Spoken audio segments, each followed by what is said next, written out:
کسی کی 30 سال، کسی کی 40 برس، کسی کی 50 سال، کسی کی 60 سال زندگی یہاں موجود لوگوں میں سے کسی کی اس سے بھی زیادہ اور کسی کی کم۔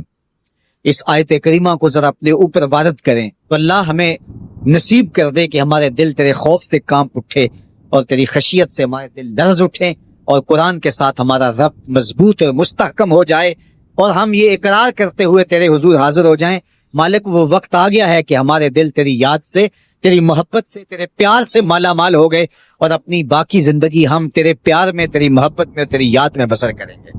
حدیث پاک میں آتا ہے کہ اگر کوئی شخص اللہ کے خوف سے رویا اور اللہ کے خوف سے رونے کی وجہ سے اس کی پلکوں کے بالوں میں سے ایک بال کی جڑ گیلی ہو گئی تو قیامت کے دن وہ بال کھڑا ہو جائے گا، اللہ یا تو مجھے نکال لے یا اسے جنت عطا فرما دے۔ تو اللہ جل شانہ اس بال کو تو آنکھ سے نہیں نوچے گا، بلکہ اس شخص کو اللہ جنت عطا فرما دے گا۔ اللہ اکبر! گناہگار کی آنکھ کا پانی اللہ کے غصے کی آگ کو ٹھنڈا کر دیتا ہے، اس لیے ہمیں رونے کا کہا گیا۔ فَلْيَضْحَكُوا قَلِيلًا وَلْيَبْكُوا كَثِيرًا۔ اللہ اکبر! ارشاد فرمایا کہ تھوڑا ہنسا کرو، زیادہ رویا کرو۔ صحابہ کو ہنستے ہوئے دیکھا تو آقا کریم علیہ السلام نے فرمایا کہ تمہارے تک اللہ کی امان نہیں پہنچی اور تم ہنس رہے ہو۔ عرض کی حضور اس کا کفارہ؟ تو فرمایا اس کا کفارہ یہ ہے کہ جتنا ہنسے ہو اتنا ہی تمہیں رونا پڑے گا۔ میں اور آپ ذرا اپنی زندگی پر غور و تدبر کریں، ہماری زندگی میں ہنسنا زیادہ ہے یا رونا زیادہ ہے؟ سویر سے لے کر شام تک کہے زیادہ ہیں، ٹھٹھے زیادہ ہیں، مذاق زیادہ ہیں، لطیفے زیادہ ہیں، یا عبرتیں زیادہ ہیں؟ تفکر زیادہ ہے، تدبر زیادہ ہے، سوچ بچار زیادہ ہے، یاد الہی میں تڑپنا زیادہ ہے، آنکھوں سے یاد خدا میں بہنے والے آنسو زیادہ ہیں، پھونکتے ہوئے کہے زیادہ ہے۔ مجھے اور آپ کو اپنی زندگی کا ضرور محاسبہ کرنا چاہیے۔ ٹھٹھوں سے، مذاق سے ہماری مجلسیں بھرپور ہوتی ہیں۔ ہم دن میں جتنا ہنستے ہیں اس کا 10واں حصہ بھی ہم تنہائی میں بیٹھ کے اللہ کی یاد میں روتے ہیں۔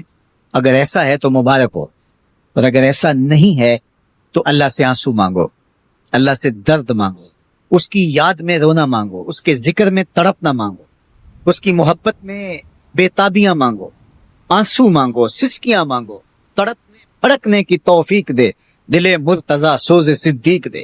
اس کے حضور عرض کرو کہ مالک ہمیں تڑپ دے، ہمیں سوز و گداز، ہمیں کیف و سرور کی دنیا نصیب فرما دے، ہماری آنکھوں کو آنسوؤں کا جمال عطا کر دے۔ اور اگر ہماری آنکھوں میں آنسو نہیں ہیں، ہمارے پاس کہے ہیں، کہتے ہیں جو ہنستا ہوا گناہ کرے گا وہ روتا ہوا جہنم میں جائے گا، اور جس نے یہاں دکھ سہے، تکلیفیں سہی، آلام سہے، اس کے بدلے میں اللہ تعالیٰ اس کو وہاں راحتیں عطا فرمائے گا۔ فرمایا کہ مومن کے پاؤں میں کانٹا بھی چبھے تو اللہ جل شانہ اس کا صلہ بھی اس کو قیامت کے دن عطا فرمائے گا۔ تو یہ جو تفکرات ہیں، یہ جو دکھ آتے ہیں، یہ جو تکلیفیں آتی ہیں، مصائب آتے ہیں، مشکلات آتی ہیں، اذیتیں ہمیں پہنچتی ہیں، تو اس پر صبر کرنا چاہیے اور اللہ کا شکر ادا کرنا چاہیے کہ ہم ان مصائب سے گزر رہے ہیں، ان مشکلوں سے گزر رہے ہیں۔ اور اگر کسی شخص کی زندگی میں دکھ ہے ہی نہیں، سکھ ہی سکھ ہیں، تو پھر وہ سمجھے کہ وہ فتنے میں مبتلا ہے۔ اس لیے زندگی کے اندر یہ آنے والی تکلیفیں، زندگی میں ملنے والے دکھ، اذیتیں، یہ اللہ تعالیٰ کی طرف سے ہمارے اوپر ایک انعام ہے، اور اللہ تعالیٰ جل شانہ اس کے بدلے میں ہمیں آخرت میں صلہ عطا فرمانے والا ہے۔ تو فرمایا رجل ذکر اللہ خالیا ففاضت عیناہ، وہ شخص جس نے تنہائی میں بیٹھ کے اللہ کا ذکر کیا، اللہ کو یاد کیا، اور پھر کیا ہوا؟ فرمایا اس کی آنکھوں سے آنسو ٹپکنے لگے۔ تو میرے اور آپ کے آقا و مولا نے فرمایا قیامت کے دن جب کوئی سایہ نہیں ہوگا، یاد الہی میں رونے والے کو اللہ اپنے عرش کا ٹھنڈا سایہ عطا فرما دے گا۔ تو یہ رونا بہت بڑی دولت ہے، یہ بہت بڑی سعادت۔ فضیل بن ایاز بہت بڑے بزرگ گزرے، جوانی کا زمانہ تھا تو ایک خاتون سے آشنائی ہو گئی، محبت کا ربط قائم ہو گیا۔ تو ظاہرہ جوانی مستانی ہوتی ہے، اور جنون کا ایک شعبہ کہا گیا ہے جوانی کو، اور پھر دل میں جہان پیدا ہو جائیں تو پھر وہ جنون کئی گنا بڑھ جاتا ہے۔ تو اس کے ساتھ وقت طے کیا اور اس کے ملنے کے لیے بے تابی کے ساتھ ان گھڑیوں کا، ان لمحوں کا انتظار کرنے لگے۔ خیر جب وہ وقت آیا تو اس کے گھر کی طرف چلے اور اس کے گھر کی دیوار پھلانگنے لگے تھے کہ ساتھ والے مکان سے کسی قاری قرآن کی تلاوت کی آواز کانوں میں پڑی، اور وہ پڑھ کیا رہا تھا، الم یان للذین آمنوا ان تخشع قلوبهم لذکر وما نزل من الحق۔ کیا اہل ایمان پہ وہ وقت نہیں آیا کہ ان کے دل اللہ کے ذکر اور اللہ کی یاد، اس کی محبت میں تڑپ اٹھیں اور وہ خوف خدا میں مبتلا ہو اور جو نازل ہوا قرآن، اس قرآن کی محبت میں اس کے دل میں خوشبو، بس یہ کانوں میں پڑنے کی دیر تھی کہ دوبارہ گلی میں چھلانگ لگائی اور کہا میرے اوپر وہ وقت آ گیا ہے، اور جنگلوں کو روتے ہوئے نکلے اور حضرت فضیل بن عیاض پھر ولیوں کے امام قرار پائے۔ اس آیت نے ان کی زندگی بدل دی۔ حق مہر کا تعین یہ واجب ہے اور عورت کا حق ہے، شوہر کی حیثیت کے مطابق حق مہر متعین ہو۔ زمانہ نبوی میں کچھ لوگوں نے حق مہر میں کھجوروں کا پورا باغ بھی رکھا ہے، اور کچھ لوگوں نے بہت کم حق مہر بھی رکھا ہے۔ یہ شوہر کی حیثیت کے مطابق ہوگا۔ لوگ اس میں بھی افراط و تفریط کا شکار ہو جاتے ہیں۔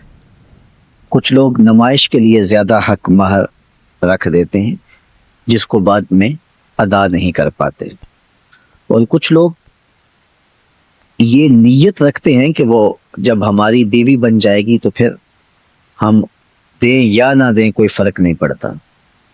تو فرمایا گیا کہ جو حق کے مہر کے تعین کے وقت یہ نیت کرتا ہے کہ میں حق کے مہر ادا نہیں کروں گا، وہ بدکار ہے۔